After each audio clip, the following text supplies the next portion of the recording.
Hey, this is DeAndre at SLE Equipment here, and I'm here to talk to you today about the Z254 Husqvarna Special Edition mower that we're now starting to sell. This mower here is actually a residential style mower, mainly for people who have up to about an acre and a half at the most. And this is one of the newest and best that we can get in. These new features on this will actually be the tires, the blacked out deck, and this also has a high back seat as well. Unlike the other Z254, it does not have those features. They will have the normal turf tires, and they will also have a lower back seat with that.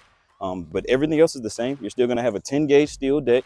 The frame is also made out of 7-gauge steel as well. You're going to have a 3-year bumper-to-bumper warranty on this. And also, one feature I like to point out is the 6 cutting heights. 6 different settings from between 1.5 inches up to 4 inches total.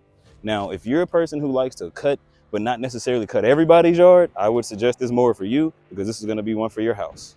And this mower features the Kawasaki 23 horsepower engine, which also has service-free hydro transmissions, which are the 2200 ZTs.